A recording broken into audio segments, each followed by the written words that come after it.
금년은 3.1운동 106주년이 되는 해입니다. 3.1운동은 민족 독립운동의 구심점이 된 사건이죠. 그리고 그리스도인들에게는 3.1운동이 매우 특별한 의미가 있습니다. 왜냐하면 당시에 우리나라 인구의 기독교인은 1% 남짓했는데 3.1운동에 참여한 기독교인의 수가 최소 25%가 넘는다 그래요. 그러니까 기독교는 민족 고난의 역사에 동참한 종교였다, 이렇게 볼 수 있습니다.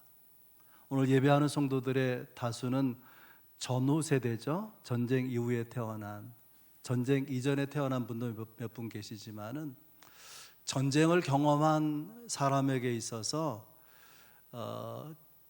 전쟁은 굉장히 끔찍한 거죠. 그래서 전쟁을 경험한 사람들은 어떤 이유로도 이 땅에 다시는 전쟁이 있으면 안 된다, 그렇게 생각합니다. 며칠 전에 뉴스에서 우크라이나 대통령하고 또 미국의 대통령이 백악관에서 정상회담하는 장면이 있었는데, 우크라이나 젤렌스키 대통령이 수모를 당하고 쫓겨나듯 백악관에서 떠나는 모습이 이렇게 TV에 보여졌습니다. 양쪽 대통령이 서로 무리한 부분이 있다라고 생각이 들면서도 왜 한 나라의 대통령이 남의 나라 백악관에 가서 수모를 당할 수밖에 없었을까? 그것은 우크라이나에 전쟁이 있기 때문이고, 그 전쟁을 이길 힘을 그 나라가 가지고 있지 못했기 때문에 결코 수모를 당할 수 없는 정상회담인데 부끄러움을 당하고 그렇게 쫓겨나듯 나오게 된 것이죠. 나라가 전쟁이 없이 평안하다고 하는 것 얼마나 중요한지 몰라요. 우리는 이 땅에 다시는 전쟁이 없기를 위해서 기도해야 될 것이고, 스스로 나라를 지켜갈 힘이 이 나라 안에 있기를 위해서 기도하고, 민족 복음화를 위해서 또한 기도해야 되리라, 그렇게 믿습니다. 오늘 본문에는 바울 사도가 자기 민족 이스라엘을 어떻게 생각하는지, 자기 민족에 대한 절절한 사랑의 마음이 잘 나타나 있어요. 함께 나누면서 3.1절 기념하는 주일날 여러분의 마음 가운데 하나님의 교훈과 은혜가 충만하기를 바랍니다. 첫 번째는 바울이 큰 근심과 고통을 가지고 있는데, 큰 근심과 고통의 이유가 뭐냐, 그 내용을 나누고 싶어요.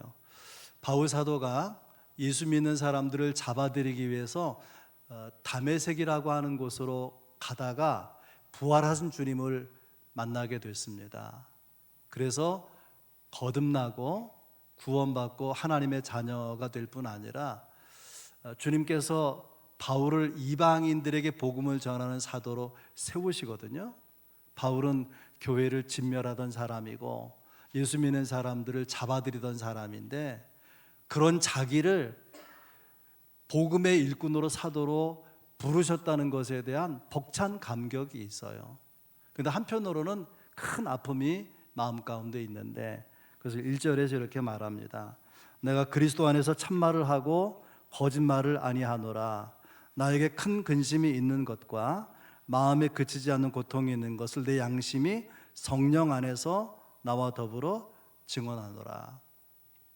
내가 진짜 힘들다는 거예요. 내가 근심이 있고 큰 고통, 그치지 않는 고통이 있는 게 진짜라는 거예요. 그것을 내 양심이 알고 내 안에 있는 성령이 아신다라고 말합니다.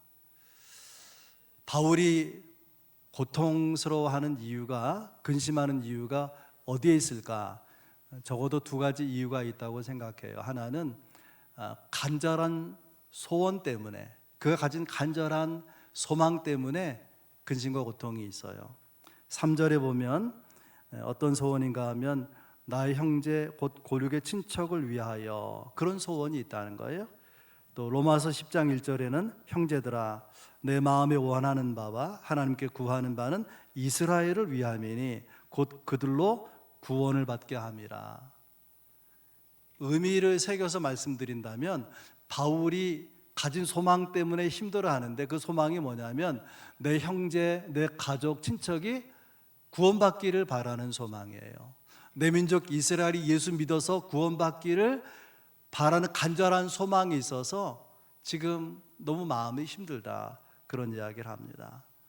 바울은 이방인의 사도로 부름받아서 이방 지역에서 복음을 전하면서도 동족 이스라엘이 예수 믿기를 바라기 때문에 안식일이 되면 유대인이 모이는 회당에 들어가서 복음을 전했습니다.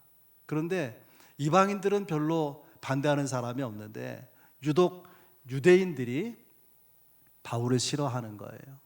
그래서 어떤 때는 매질을 하고 어떤 때는 가두기도 하고 죽을 뻔하기도 한 그런 경험을 하게 됩니다. 왜 같은 민족인데 유대인들은 바울을 그렇게 박해했을까?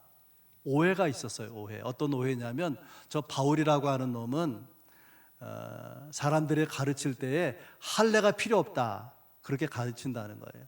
율법을 지킬 필요 없어, 그렇게 가르친다고 하는 것입니다. 바울이 그렇게 가르친 적이 오해하는 거죠. 그래서 과격한 유대인들은요, 저 율법을 모독하는 바울, 하나님의 이름을, 하나님을 모독하는 바울을 그냥 내버려 둘 수 없다, 없애버려야 되겠다. 그래서 사도행전 23장에 보면 이런 말씀이 나와요. 바울을 죽이기 전에는 먹지도 않고 마시지도 아니하겠다, 이같이 동맹한 자가 40여 명이더라. 한두 사람이 아니라 40명 넘는 사람이 바울을 반드시 죽이겠다는 거예요. 바울은 이런 박해 가운데에서, 이렇게 배척을 당하는 가운데서도 유대인에게 복음을 계속 전해요. 어떤 마음이냐면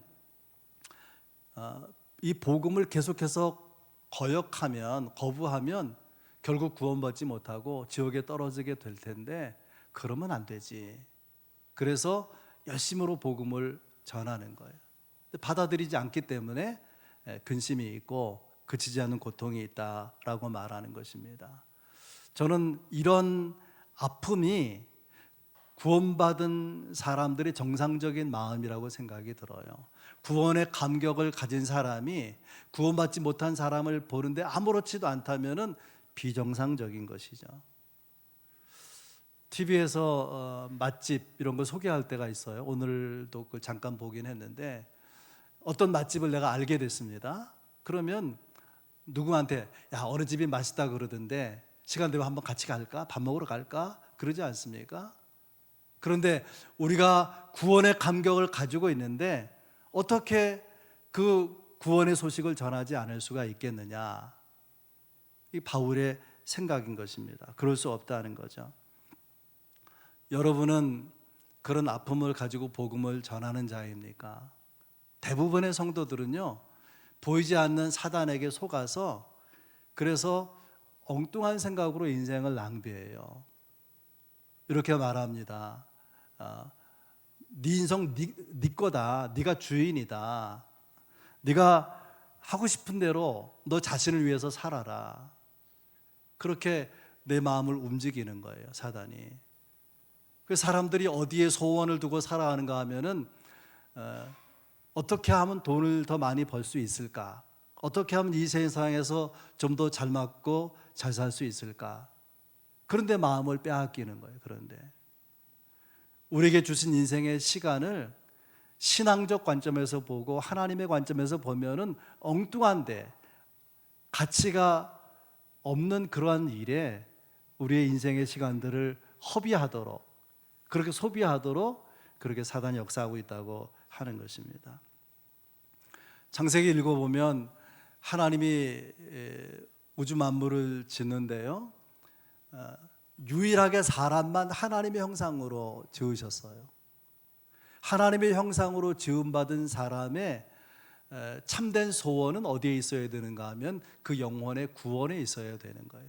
사람만 영적 존재로 지었기 때문에 그 영혼이 구원받아야 되는 거죠.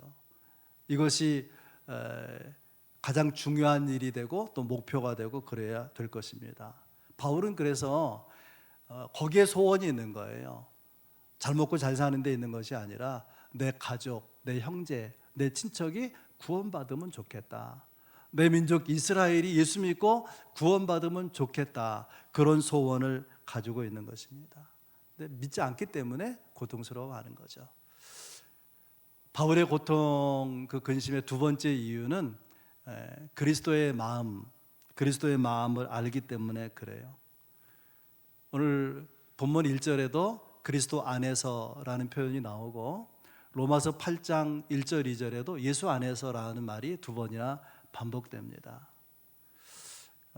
여러분, 신앙이 뭘까요? 신앙은 예수님이 내 안에 계시고 내가 예수 안에 거하는 거예요. 이것을 연합이라 그러죠. 연합, 주님과 연합. 주님과 연합된 사람은 주의 마음을 아는 거예요. 주의 마음.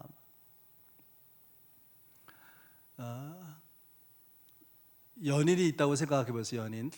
연인은요, 진짜 사랑하면은 그 사랑하는 사람의 마음을 알까요, 모를까요? 아는 것이 정상이죠. 여러분, 그렇다면 예수님의 마음은 어떤 마음일까요? 마태복음 9장 36절에 보면 무리를 보시고 불쌍히 여기시니 이는 그들이 목자 없는 양과 같이 고생하며 기진함이라. 양들에게 목사가 없으면 끝난 거죠. 시력이 어두운 양들은 자기 유리를 찾아가지 못해요.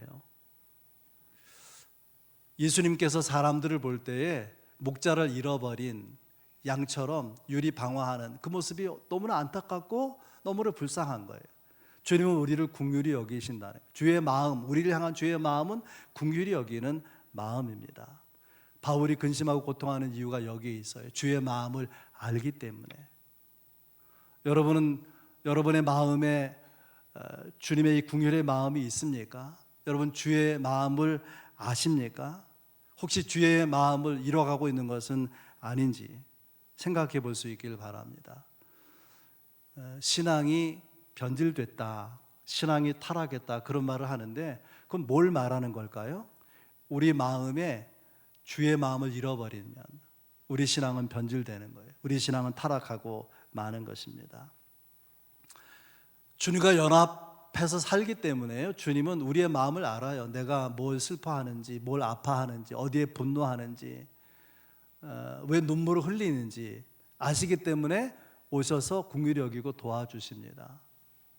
그런 주의 마음을 받는 우리, 주의 사랑을 받는 우리는 왜 주의 마음을 모르는 것입니까? 그래서는 안 되는 거 아니겠어요? 주의 마음을 알면 바울처럼 예수를 모르는 사람, 예수 믿지 않고 그래서 구원받지 못한 사람의 영혼을 보면 안타까운 거죠. 그래서 구원받아야 될 텐데 복음을 거부하니까 마음이 어려운 거예요. 근심하고 이렇게 마음의 아픔을 느끼는 것입니다. 여러분, 예수 믿지 않는 사람들을 볼 때에 바울 같은 아픔을 느낄 수 있기를 주의 이름으로 축복합니다. 여러분과 두 번째 나누고 싶은 말씀은 오늘이 3.1절 기념주일이잖아요. 그래서 두 번째 여러분과 나누는 내용을 바울의 애국심 그렇게 정해서 묵상하려고 합니다. 3절 말씀이에요. 나의 형제 곧 고륙의 친척을 위하여 내 자신이 저주를 받아 그리스도에게서 끊어질지라도 원하는 바로라. 단적으로 말하면 내가 그리스도에 끊어져 지옥 간다고 할지라도 내 민족이 구원받을 수 있다면 좋겠다는 거예요. 자기 민족에 대한 사랑, 그것을 위해서 내가 죽어도 좋겠다고 하는 엄청난 뜨거운 정열의 사랑을 바울이 말하고 있는 것입니다.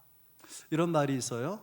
이스라엘은 바울을 버렸으나 바울은 이스라엘을 버리지 않았다. 그 많은 핍박, 이방인이 아니라 유대인들, 자기 동족이 자기를 핍박한 거예요. 그런데도 불구하고 그는 자기 민족을 그리스도에게로, 이것이 그 마음에 붙들고 있는 깃발이에요. 자기 민족을 누구에게로? 그리스도에게로 바울이 붙들고 있는 깃발이에요. 바울의 애국심은 신앙적 애국심이고 복음적 애국심입니다.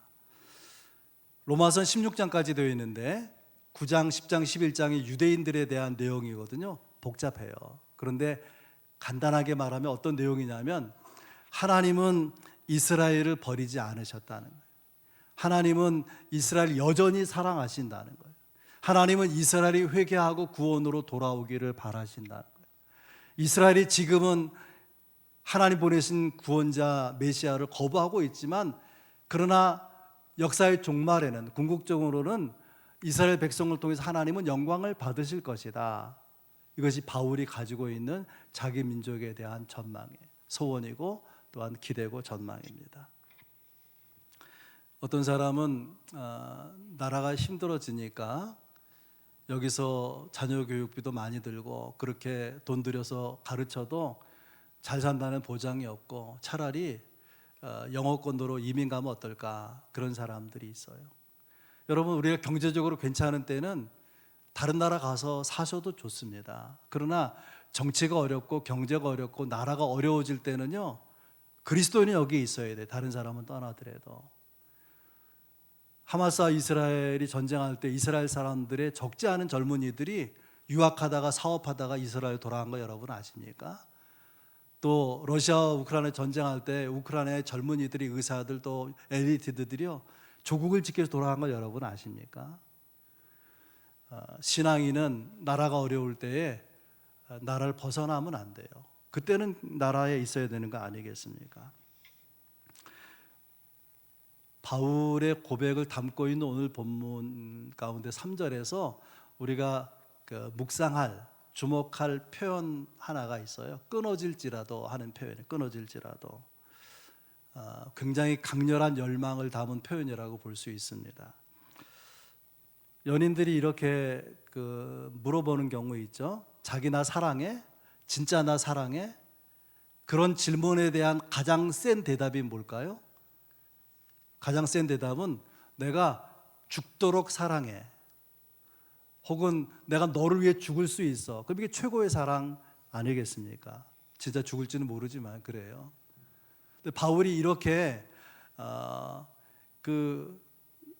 끊어질지라도 이런 소망을 가지고 있는데, 이 끊어질지라도 이것은요, 바울이 지금까지 생각해왔던 것을 완전히 뒤집는 표현이에요.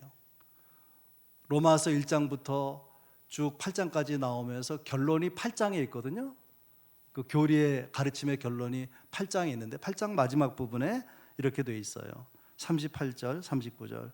내가 확신하노니 사망이나 생명이나 천사들이나 권세자들이나 현재 일이나 장래 일이나 능력이나 높음이나 깊음이나 다른 어떤 피조물이라도 우리를 우리 주 그리스도 안에 있는 하나님의 사랑에서 끊을 수 없으리라. 로마서 뒷부분이 결론인데요, 8장 35절에서는 그리스도의 사랑에서 아무도 끊을 수가 없다. 39절에서는 우리를 사랑하신 하나님의 사랑에서 누구도 끊을 수가 없다. 이것을 확신한다. 그렇게 말했습니다. 그런 바울이요, 8장을 지나서 9장 3절에 와서는 끊어진다는 말을 하는 거예요. 내 자신이 저주를 받아 그리스도에게서 끊어질지라도 나는 감수하겠다, 그런 이야기를 하는 것입니다. 여러분, 오늘 말씀을요, 여러분이 바울이라고 생각해 보세요. 바울은요, 자기가 지금 이방 지역에서 복음을 전할 때에 사람들은 바울이 전하는 복음을 듣고 예수를 믿고 구원 받았습니다. 그래서 하나님의 자녀가 된 이방 사람들을 하나님이 지키시고 보호하시는, 하나님의 사랑에서 누구도 끊을 수가 없어요. 그런데 정작 자기 고향 땅, 자기 고국에 있는 유대인들은 유대인 중에서 나신 구원자의 메시아를 받아들이질 않는 거예요. 그래서 구원에서 멀어지고 있는 그런 유대인들을 지금 생각하고 있는 거예요. 바울은 이방 땅에 있는데 자기가 있는 곳에서는 하나님의 사랑에 누구도 끊을 수 없다, 이 은혜를 경험하는 사람들을 보는 거예요. 그런데 저 멀리 고국을 보니까 하나님의 사랑에서 끊어지고 있는 그런 사람들 때문에 마음이 너무나 아프다고 하는 것입니다. 바울이 가지고 있는 나라 사랑, 또 자기 민족에 대한 사랑은 신앙적인 애국심, 신앙적인 민족인 거예요. 그냥 단순히 나라를 살아가는 게 아니라 그들이 구원받기를, 하나님 앞으로 돌아오기를, 그리스도 앞으로 돌아오기를 바라는 것이죠. 3.1운동은 기독교인들의 애국심을 보여준 가장 고결한 그런 운동이었다고 생각합니다. 4.1운동 때 학살된 사람의 수가요, 캐톨릭과 개신교를 합쳐서 3,342명이라 그래요. 그리고 다른 종교를 가지고 있거나 혹은 종교가 없는 사람들 수가 420명. 그러니까 무슨 말이냐면 3.1운동을 하다가 학살된 사람의 거의 90%가 기독교인이었다, 그런 뜻이죠. 우리 믿음의 선배들은 민족이 살 길이 신앙밖에 없다라고 생각했기 때문에 애국이 신앙이라고 생각한 거예요. 애국이. 또 순국, 나를 위해서 죽는 것이 순교나 마찬가지다. 그래서 목숨을 걸고 3.1운동에 뛰어들게 되고 그랬던 것이죠. 이상재 선생이 3.1운동 하다가 붙잡혀서 옥고를 치르는데요, 매를 맞는 가운데 그 고문하고 취조하는 사람이 물어요. 누가 시킨 거냐? 3.1운동 누가 주도한 것이냐 물어요. 그때 이상재 선생의 입에서 같은 말이 계속 나와요. 정신이 맑을 때도 오락가락할 때도 같은 말이 나와요. 하나님이 시킨 것이다. 하나님이. 그러니까 3.1운동 그 힘이 어디서 나온 것이냐? 믿음에서 나온 거란 말이에요. 신앙에서 나온 것이라고 간증하는 거 아니겠습니까? 어떤 역사가 이런 말을 했어요. 3.1운동이 없었더라면 2차 세계대전이 끝났다고 할지라도 우리나라는 일본에 편입되고 말았을 것이다. 그러니까 생각해 보면 나라도 교회도 3.1운동의 근거를 두고 있는 거예요. 이런 정신이, 이런 운동이 없었다면 오늘의 나라가, 오늘의 교회가 되었겠느냐, 그런 뜻이죠. 우리는 그런 의미에서 기독교인들이 90% 가까이 순교당하지 않았습니까? 순국하지 않았습니까? 그런 거룩하고 자랑스러운 조상들의 후예인 거죠, 우리는.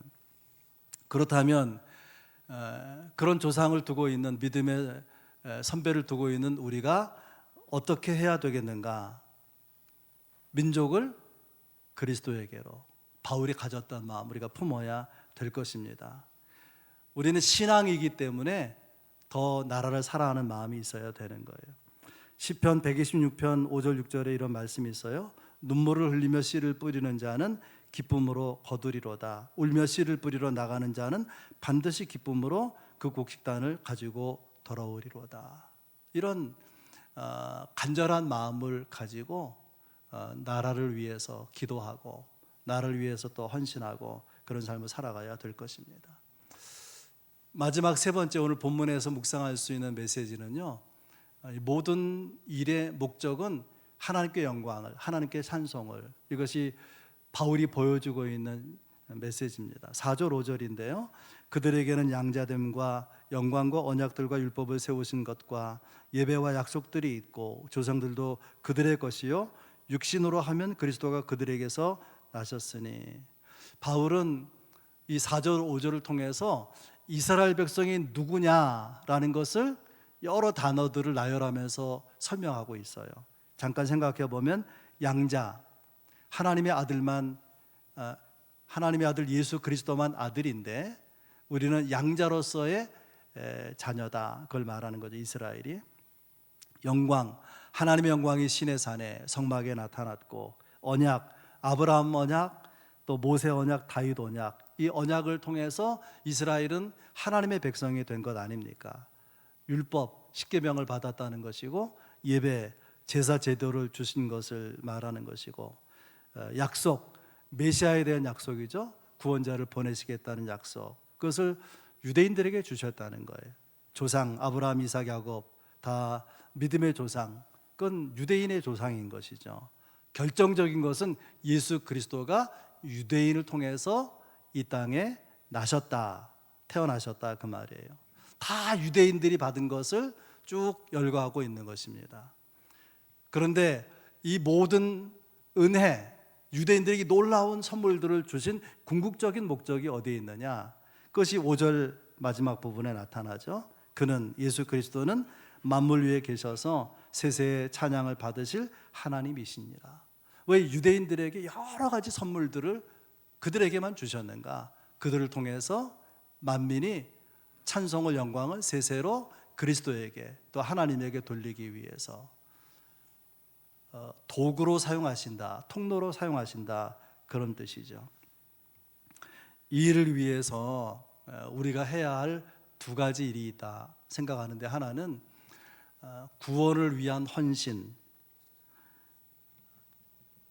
바울은 내 가족, 형제, 친족을 위해서, 구원을 위해서 내가 지금 아픈 마음을 가지고 있다. 또 내 민족이 돌아오도록 하기 원하는 소원이 있는데 안 돌아오니까 마음이 힘들다, 이렇게 말하지 않습니까? 여러분에게는 그런 마음이 있습니까?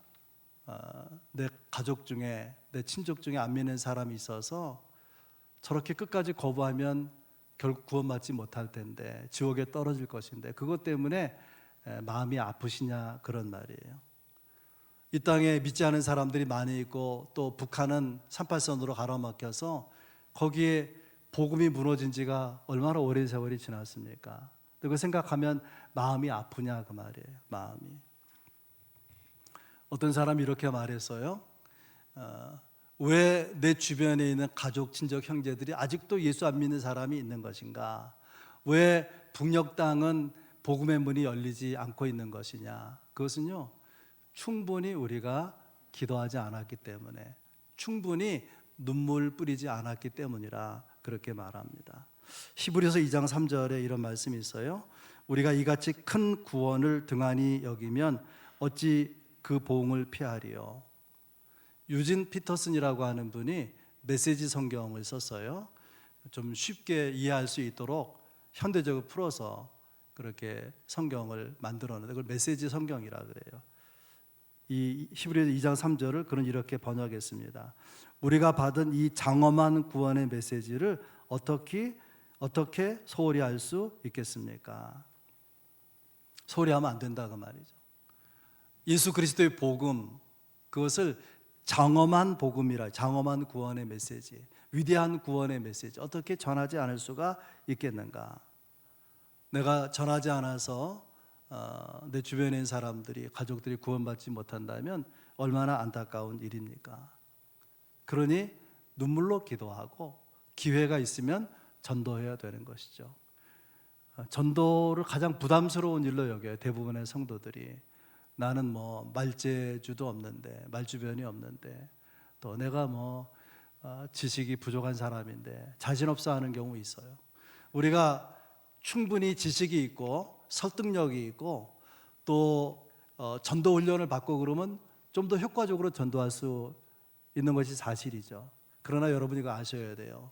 우리가 전도에서 한 영혼이 구원받는 것은 말재주에 있는 게 아니에요. 그것은 하나님의 능력의 역사인 거예요. 우리의 삶은 영적 전쟁 가운데 있어요.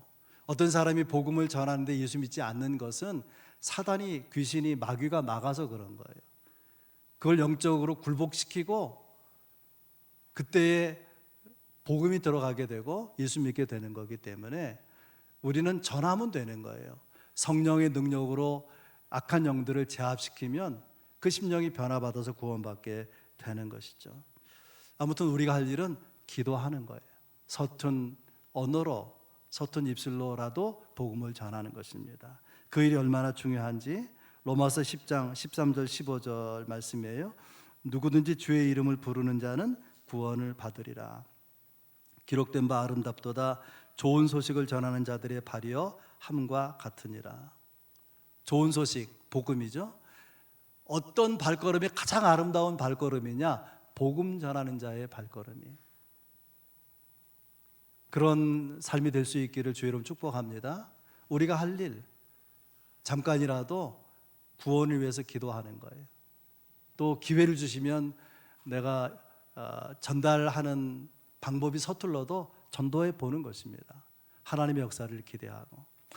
두 번째 우리가 할 일은 하나님께 영광과 찬송을 돌리는 통로가 되는 것입니다.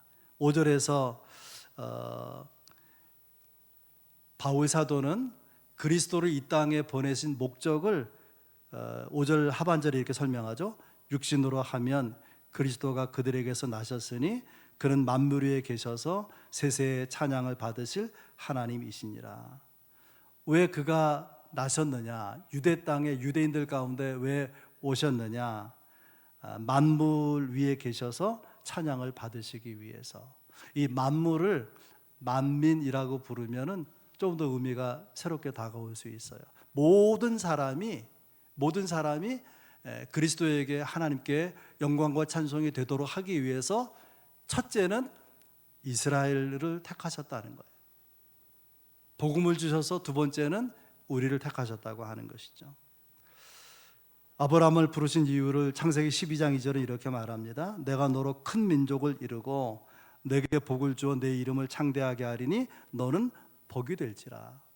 그리고 이어지는 말씀에 보면 너를 축복하는 자는 축복하고 너를 저주하는 자는 내가 저주하리라. 축복의 통로로 쓰시겠다, 그런 말이죠.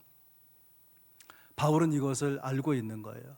자기 민족이 이렇게 축복의 통로, 영광과 찬송을 돌리는 통로가 되기를 바라는 거예요. 우리도 그렇게 통로가 되어야 되지 않겠습니까? 이야기 하나를 하고 말씀을 마치겠습니다. 우크라이나에서 지도를 보면 이렇게 가까운 곳에 리투아니아라고 하는 나라가 있어요. 그 나라의 국가대표 농구팀 감독의 이야기입니다. 플레이오프 준결승을 이렇게 앞두고 있는데 주전 선수, 중요한 선수 하나가 게임을 못 하겠다는 거예요. 아내가 출산을 앞두고 있어서 가봐야 된다는 거예요. 게임에 빠지게 됐습니다. 그래서 기자가 한 사람이 감독에게 물었어요. 아니, 이렇게 중요한 경기에 선수가 빠지면 됩니까? 하고 항의하듯 불편한 어투로 질문했어요. 감독의 대답이에요. 내가 가라 그랬습니다. 내가 보낸 것입니다. 아니, 일반 게임도 아니고 이것은 굉장히 중요한 게임인데 핵심 멤버를 보내면 이것이 옳은 거냐? 재차 불편한 마음으로 질문했더니 감독이 이렇게 말합니다. 당신은 농구 경기하고 한 생명이 태어나는 거하고 어느 게 더 중요하다고 생각하십니까? 나는 지금까지 살아오면서 한 생명이 세상에 태어나는 것보다 경이로운 일을 본 적이 없습니다. 이 감독이 어떻게 한 거예요? 리마라는 선수를 집으로 보낸 거예요. 산고를 이렇게 겪으며 출산을 앞두고 있는, 그래서 출산 고통 가운데 있는 아내와 함께 있게 한 거예요. 태어난 아이를 품을 수 있는 기회를 제공한 거예요. 이 리마라는 선수가 얼마나 격려를 받았을까요? 얼마나 행복했을까요? 여러분 생각해 보세요. 그리고 이제 팀으로 돌아와서 그런 감독의 배려에 감사하면서 최선을 다해서 그 농구팀이 이 선수가 돌아와서 우승했어요. 그 해에 우승하고 4년 연속으로 계속 우승을 하게 됐습니다. 근데 이제 시간이 지나서 감독이 기자에게 이런 말을 더했어요. 나는 우리 팀이 우승하지 못했어도 내가 그때 한 일을 결코 후회하지 않습니다. 이 감독은요, 선수들에게 그런 복의 통로가 되고 있는 거죠. 격려의 통로가 되고 기쁨의 통로가 되고 있는 것 아니겠습니까? 우리에게 주어진 인생을 후회 없이 사는 조건이 있다면 누군가의 축복의 통로가 되는 거예요. 누군가의 축복의 그런 그 축복이 되어주는 존재가 되는 것이죠. 하나님께서 우리를 이 땅에 살게 하신 이유, 또 이 도시에 살게 하신 이유, 여러분 그거 생각해 볼 수 있기를 바랍니다. 이런 말이 있어요. 복음에는 국경이 없지만 그리스도인에게는 국가가 있다. 바울은 그것을 알았기 때문에 자기 나라를 사랑하는 거예요. 자기 민족을 사랑하는 거예요. 근데 그냥 사랑하는 것이 아니라 신앙적으로, 복음적으로 사랑하는 거예요.